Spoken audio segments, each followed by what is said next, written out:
Hi there, and welcome to another episode of the Rabid Dog House, where we discuss lost or forgotten horror gems. On tonight's episode, we're going to be talking about the 2007 horror film Wind Chill.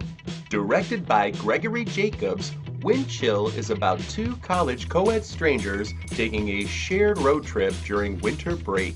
Starring Emily Blunt and Ashton Holmes as the uncomfortably acquainted and unnamed duo, the two soon find themselves in a bone-chilling situation. After an accident forces them to remain together, secrets come out from these so-called strangers, and something supernatural might be lurking in the snow-covered woods.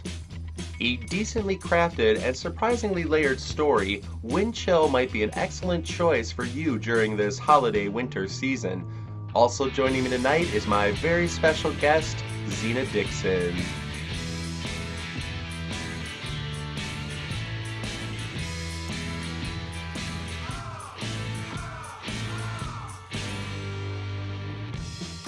Well, thanks everybody for joining us for another episode of the Rabid Dog House. Zena, thank you for joining me tonight. Oh, thank you so much for having me. Always a pleasure. And this movie that we picked this week, I was floating around on Twitter and I saw your list of some of your favorite winter holiday movies, and I saw Wind Chill come up, and that got me really excited because I haven't seen Wind Chill in a really long time, and I remember really enjoying it at the time. It came out in 2007. And while there are definitely some great horror movies of the 2000s, for me, it was kind of starting to lead to a been there, done that spell, like a dry spell for me of like, I need something a little different. And Wind Chill came along, and I wouldn't say it's like the greatest movie I ever saw, but I really enjoyed it for what it was. And I enjoyed it for a lot of different levels.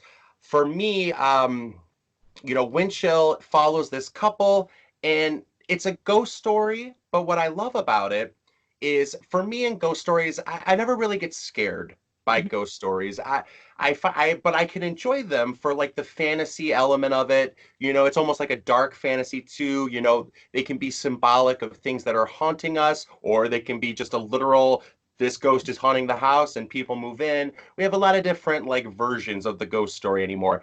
But what I really enjoyed about Wind Chill was that there is something scary about it, because you have this couple, and potentially one of them might be kind of dangerous. One of them might be a real creeper stalker type. So all of a sudden it adds a ghost story movie, but with like potential scary stuff. Also the fact that like they end up, again, spoilers from here on out, um, they end up trapped in like sub-zero climate in this forest, snow everywhere. And so there's all these levels that actually make the movie scary, even with a ghost story. Again, for me personally, ghost stories, I'm hit or miss in terms of if they actually scare me, but I still enjoy them. But what about you, Zena? What about Wind Chill? When did you watch it, and what did you think? What do you love about it? I don't think I watched it like when it came out exactly. Like I was the kind of person, I probably watched it maybe like in 2013 or 14. I think it's so weird because I don't know if this ever happens to you. I'm the person that people just randomly give movies to, Oh, so it's just like, so this is, my copy.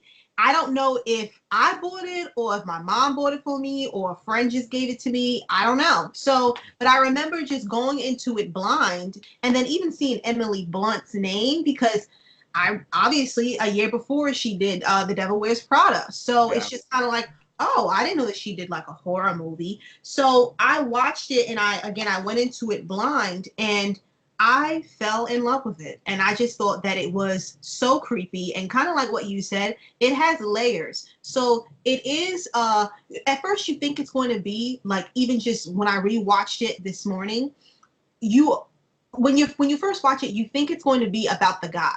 Yes. At least for me, I thought it was going to be about the guy. And Totally. Oh, by yes. the way, even with me saying the guy, it's not because I forgot his name, but it's because the characters, they don't have any names. They're And nameless. He is girl, he is guy, correct. and I think that that just even makes it more terrifying. And it kind of just adds to the mystery of the movie because even though it's like, I think in total, I probably watched this movie like 5 or 6 times, and each time I watch it, it's just kind of like, they just kind of give you a little bit. Like, it's not about the characters, even though with the Emily Blunt's character, when you first meet her right away, like, kind of like what you said, like this guy, at first it's like he's coming off creepy. Yeah. But for me, I really didn't see him being creepy. It just seemed like he had a crush on her. Like that's what I thought. I mean, maybe I'm a creeper because I think about that kind of stuff because that's a genius plan. That's something that I would have came up with. So, he got all these like little snacks. So basically kind of like what you said, that's off what you said. They're in college and she wants to go back home. And they were in college in Pennsylvania, correct? I think they're heading to Delaware or something, but yeah, Right. it's something like that. Right. So, he wanted to be alone with her for 6 hours and he thought that this is the perfect way. And honestly, it seems like it would be the perfect way. You're going to be alone with the person for 6 hours. You're going to have to just start some conversation. But then he even picks up all of her favorite little snacks and food for the ride. And over Yeah. time, right away, she's on her phone, just talking about him like he's not even there, just being rude. And I felt for him because it's just like you could tell that he's kind of like hurt because he's really trying and she's saying that she's bored and all this stuff. But the thing is for me, again, I'm not a creeper, but I realize that I probably sound like one because I'm like I relate, but in a way I relate because I think that that's a perfect plan because he probably wasn't that kind of person, even though he mentions it like later on, spoiler alert, to walk up to her and just say hi. Yeah. I'm super shy, and even with my husband now, it was just kind of like at first I was like kind of shy. I would never walk up to him. I mean, I would now because now I'm just outrageous. But at the time, I wouldn't have done that.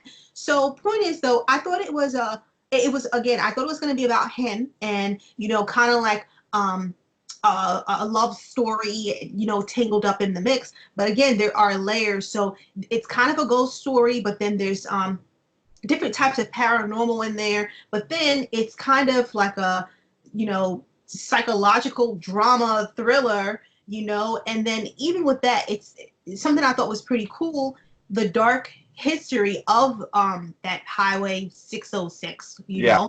it has just such a dark history. And, not only that, but the acting in this movie is amazing.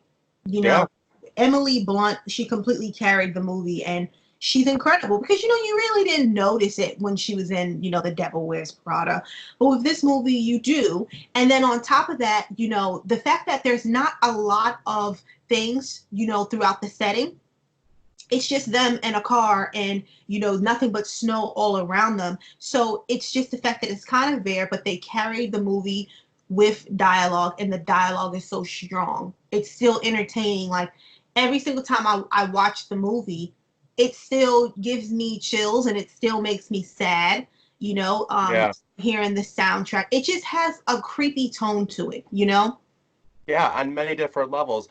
I think that I forget what item of pop culture I've read this in or I saw this in, but you're right. It's like some behavior that, some people will say stalking is creepy, but other people say it's romantic. I forget Right. somebody compared Romeo of Romeo and Juliet to that. Is he a stalker or is he romantic?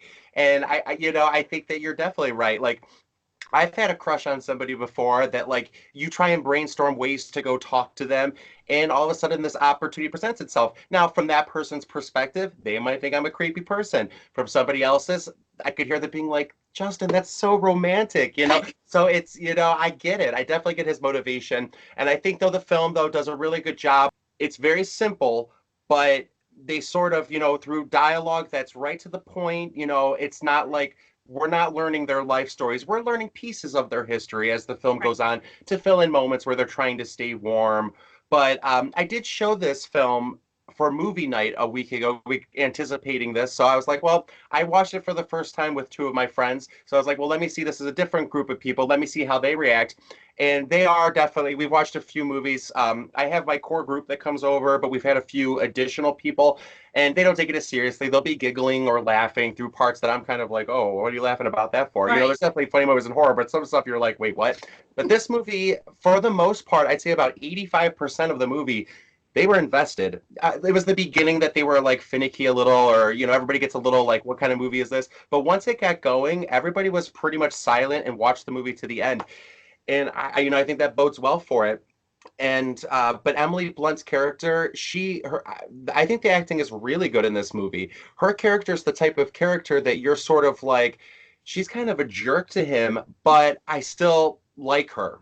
And Right. that's not an easy, that's a really tough line to walk. Mhm. The whole like kind of a jerk. And I don't want to say she's kind of a jerk. I mean, she has every right to be. She's a young woman in college taking a ride with this strange boy. She should probably have some antenna, Mhm. up.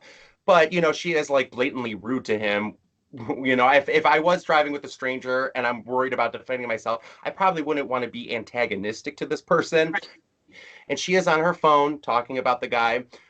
Ashton Holmes he also does a fine job because you can see him being this sort of sweet potential Romeo or this deranged psycho stalker. You never, he also walks that line. It's sort of, I wouldn't say these are characters that you explore duality with, but they are able to, as performers, demonstrate showing two sides of a character, like, is this bad, is this good, is this person good?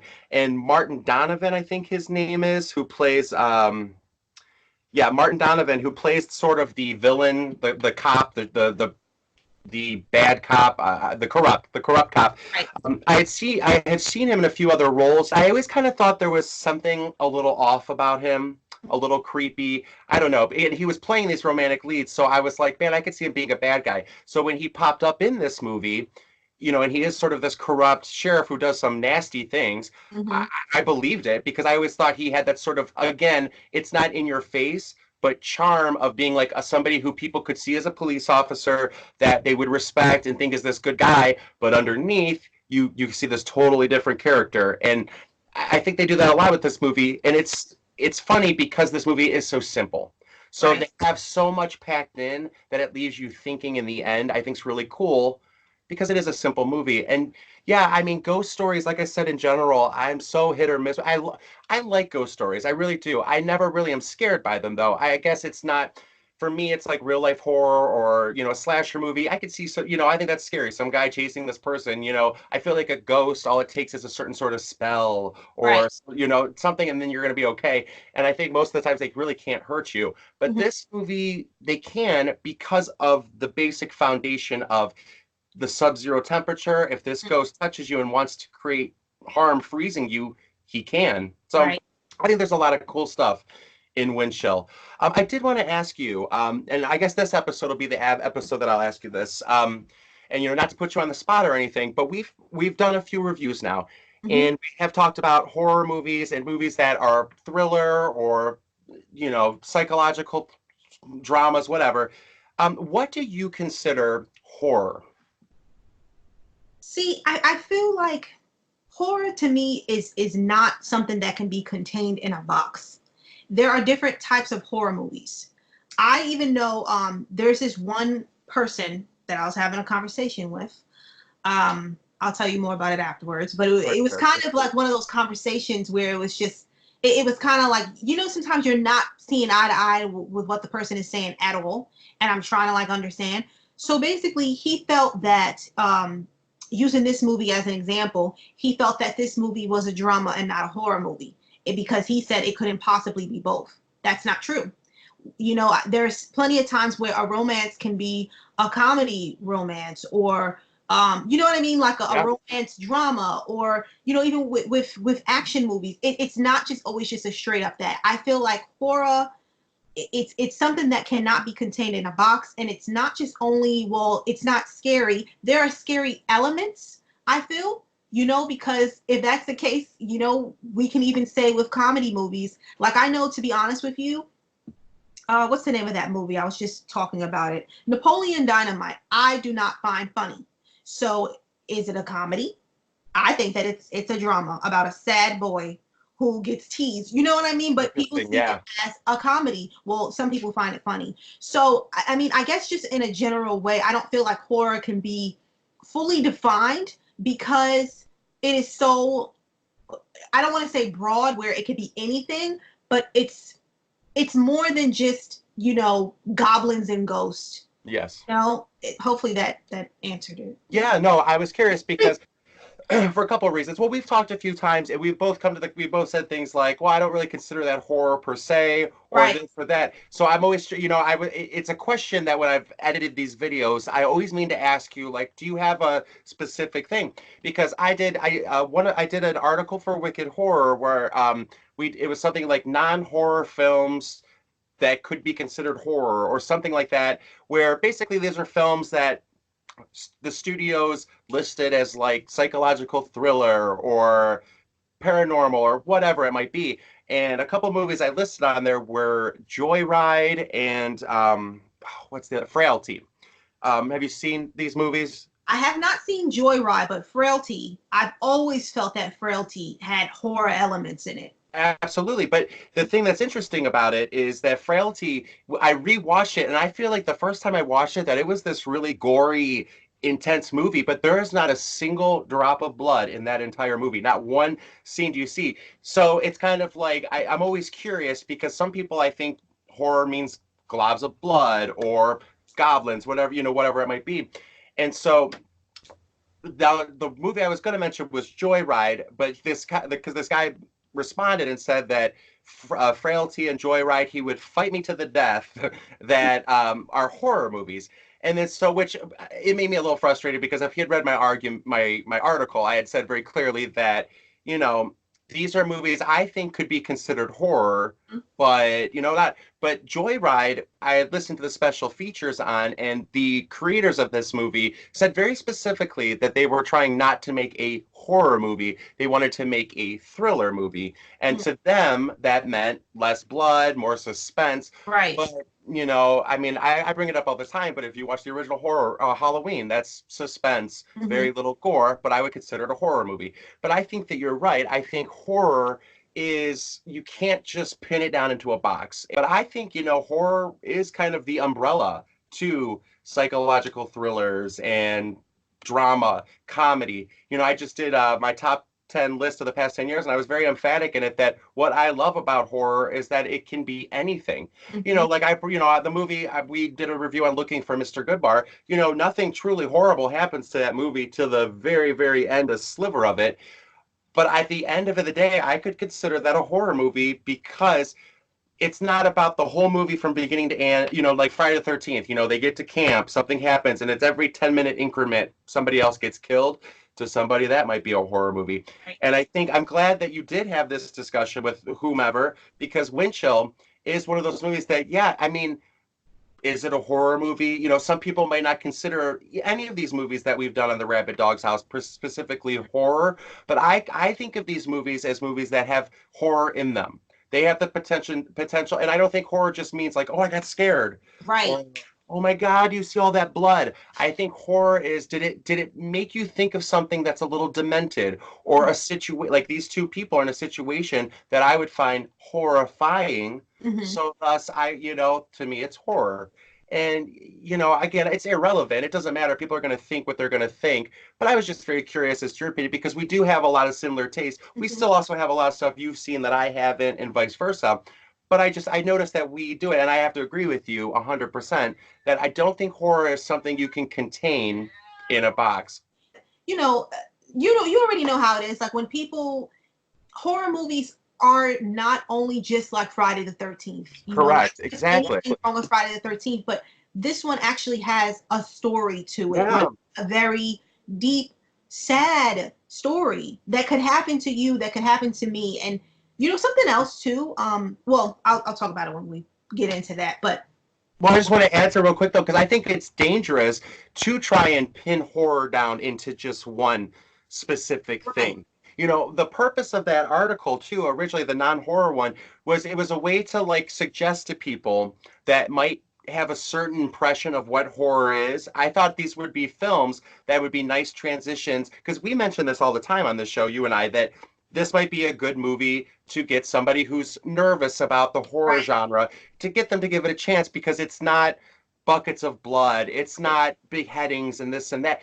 Elements happen, being in the elements, it's because it is several layers. It's a ghost story. It's two people potentially going to die just from the elements of being in the cold at night, trapped. But it's also potentially there's a psycho killer in the car with you. They just dance around it. But I think it's dangerous to kind of suggest like, like I said, I mean, no offense to the guy, but when he was like, this is horror and no doubt about it, I'm like, that's fine. I don't disagree with you that it is.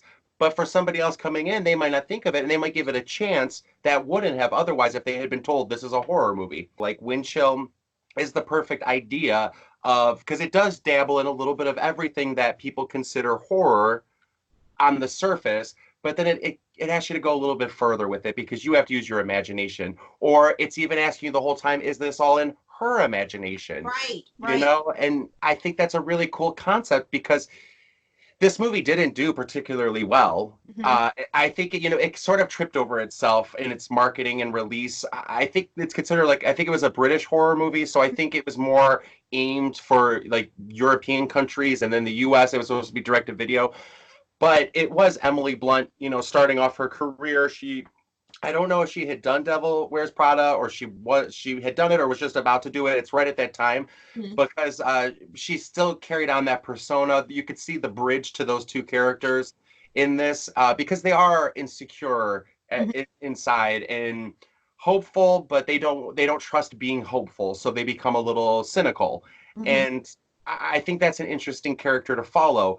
Ashton Holmes, again, he has that quality that flirts between something might not be right, but at the same time, he's used his imagination to like create the scenario that unfortunately does not go the way that he planned it. Right. But in a way, you had said earlier, it is a line from the movie, like, okay, if he could do things differently, next time he would just go say hi to him, or hi to her, but he Hmm. had to learn the hard way. But in a way, he still got what he wanted. He did get his wish, was to get to know this girl, to Right. close to her and have her if she didn't fall in love with him, I think she was endeared to him, or Right. she became that way. And his wish did come true. It was not long lasting, and he had to pay a huge price for his deceit. Not that I'm saying per se that you have to be punished for lying, or if you're looking at this symbolically, he did have to pay for this with his life. But that's something that, again, going on to this further theme you and I are talking about in this episode of horror, that's what horror can do. Right. I don't want it to be just one simple thing. I'm proud to say I love horror movies. And then, there's some people when I tell my like I love a horror movie, I'm wearing a Michael Myers t-shirt. Some people are like, dude, that's awesome. Or you get some people that kind of look at you a little funny because they have their own misconceptions of the narrow thing of what horror is. And I think it can be drama. Like you had said, you were talking about shows or movies that could be comedy drama. 6 Feet Under, I've mentioned to you before. 6 Feet Under is definitely a drama, but some of the funniest moments I have ever seen on TV are in this show. Some of the scariest moments, some of the most whoa, but it is at its core a drama, hands down. But it's hilarious too. And I think that's what the best genres do, or the best movies do, are they sort of transcend from one genre to another. And that's what I love about horror. Beautiful, Justin. Sorry, I get passionate. I get a No, little. that's beautiful. And with Windshield, there were a couple of things that I didn't understand, like with his story or with his idea. One, fine, you were creepy. You found out her snacks and all that other stuff, right? But why did you have to take that road? Why couldn't you just stay on the regular highway? Yeah, That's just, and even the person that was at the gas station told him, just stay on the highway. Just stay on the highway. She looked fine when she was looking out the window. Like come on. yeah. Then another thing is, I'm sure where you live, it's cold, it gets cold. Oh, Okay. yeah. So, well, where I live now, it's not like that. But when I was living in New York, it was cold, forever cold. Here's the thing, you dress up for that. You wear layers, you wear bundles. Why were they wearing thin jackets? How does that make sense? Yeah, I, and she didn't bring anything with her. I mean, she said she was going to like get her stuff at home, but I don't care. Going into the winter, I'm gonna have my coat, scarf, hat, gloves ready to go. exactly. I'm not messing around. She was wearing practically like a crop top. Yeah, Like, and then I remember even before they were on their trip when she was in class, she was wearing a skirt with a little blazer. What? yeah. How? I didn't dress like that in the winter. I don't know No, anything absolutely not. like that. I think you were still continuing on, but I wanted to say one other thing that might give you a chill. It just kind of gave me a chill when I was thinking about it. Why did he? take that road, that road. And I was trying to think real quick. I'm like, do I have an answer for this? Because there's no really logical reason. What if in the end, we don't know because everything went awry and they were possibly gonna die. What if he was a serial killer? What if he was a bad guy in the end? Like, what if he was taking her? I mean, I'm just spitballing because I've never thought about it before. But with you asking that question and me being like, there is no logical way or reason why he would take this back road. What if he was a killer? And instead he ended up getting, because he was in that situation with her where he was probably like, until he knew that they were going to get out of it, he was kind of like, maybe I should keep her alive until we get out of this and then attack. You never know. Something to think about. Again, I know you were coming more from the romantic point of it, and I kind of was too, because I thought it was very sweet. Again, I see the creepy part of it, but I guess I am still a romantic at heart. So I was like, okay. But then as you were talking about it, I'm just like, I can't think of a reason why he took that road other than if he was really a killer. You're absolutely right, because he even was saying, "Oh well, it has like a good view, and but Yeah. there's snow everywhere." Right. So Right. it's like, wow, I wonder if he was, and then something I was thinking about earlier to kind of like even flip it. Something I thought of watching it again this morning. It's kind of like it's so hard to know what was real and what wasn't. Like it was just confusing. So what if, he pretty much, not that he was dead instantly when they got into the crash, spoiler alert, because the guy dies, but what if he was just pretty much, well, with them both, that they were just knocked out the whole time and it was just kind of like a dream? How do we know that that's not true? Absolutely. Yeah. And it's so, what I found like super sad about this situation is that I know that it took them some time, but the gas station was like right there. Right there, yeah. Right Which I there. thought was like this bitter irony of like so close, but because of his getting hurt, he couldn't walk that far, which wasn't Right, that far. Because I guess it was the way they kind of turned around on the right. road and stuff. They were right there. But that's what's great about it. There are these questions. What if they were knocked out the whole time? Or, what if he did die in the crash and was a ghost the whole time? Because in this universe, ghosts can touch you. Right. So, like, that's again what's really cool about this little movie that I feel like really got overlooked. There's a lot of fun stuff to think about, especially if you're fans of horror. It's got this sort of like the suspense, a little bit of gore. I wouldn't say it's a gory movie, but there's definitely like burning bodies and frozen priests and monks and but there's no like big huge chase sequences, but I really liked the whole sequence where she has to like climb up that pole, but then you hear the music starting because she wants to like plug into the phone. This is one of those movies too where it doesn't require flashy, CGI quality or a big huge setting. It's one very simple idea.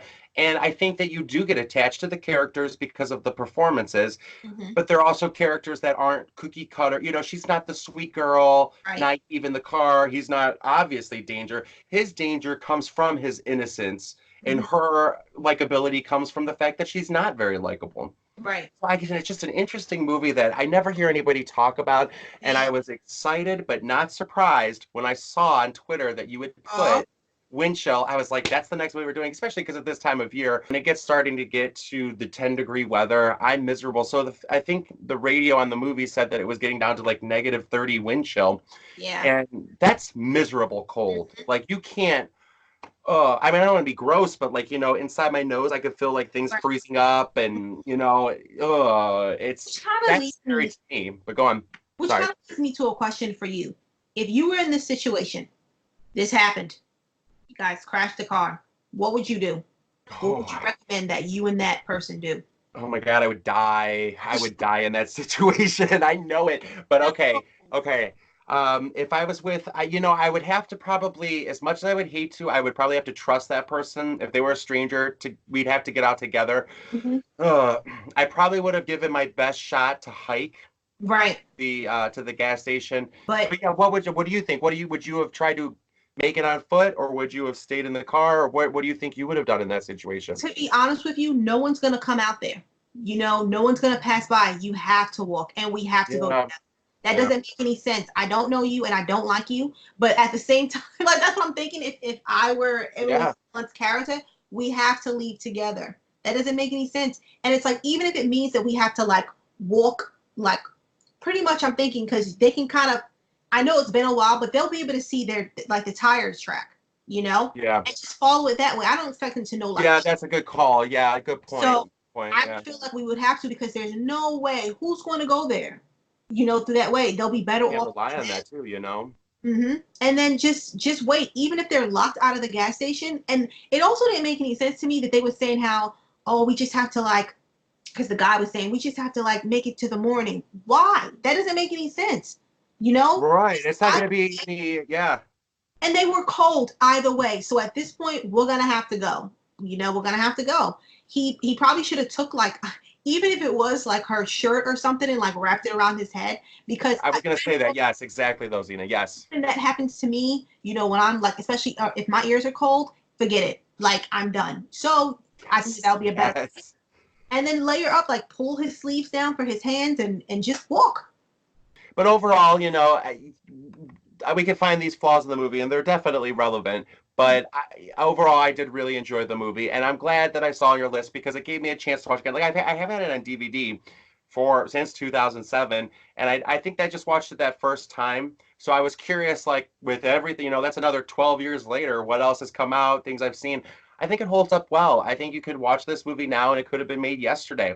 Right. With the except, you know, I guess you could argue his phone, but people still really have real phones. You know, that still exists. Mm-hmm. But otherwise, I think it's a clever movie that is a little smarter than you might think the first time through.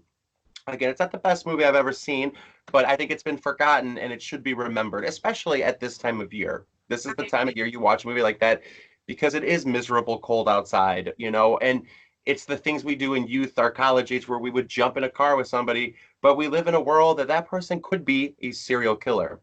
But I also, you know, as we wrap things up, I thought the mystery was really good too. I think that there's another story within the story of this corrupt cop who would pull over unsuspecting women, Mm-hmm. do unspeakable things to them, and he was this awful guy. And I like that that story is wrapped up, and you find that you know there was a sort of like vengeance, you know, taken upon him from people you wouldn't expect. Right. And I thought like that only added to it. I Mm-hmm. think it's one of those movies where something like that could really break the movie or make it seem silly or too much.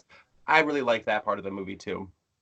I like that part as well. I feel like there's a lot of just kind of like what you said, like really good nuggets, I guess. That's a good way to put it. Yeah, I think that's a really good way to put it. Well, thanks everybody for joining us for another episode of the Rabid Dog's House. What are some of your favorite movies that people have forgotten about? Did you like Wind Chill? Are you a fan of Emily Blunt? Thank you, Zena, for joining me. You can find Zena over at Wicked Horror, Dread Central, or Real Queen of Horror. And I am your host, Justin Steele. You can find me over at Wicked Horror 411 Pop Culture or on Twitter at Wicked Horror Justin. Boy, I tripped over that. Thanks, Zena, for joining me, though. It's always a pleasure to get to talk about movies with you. Oh my gosh, thank you so much. I feel the same way. Yeah. Absolutely. We'll see y'all soon. Thank you. Okay, I messed that up, but I'm going to leave it anyway. That's good for me. You did great.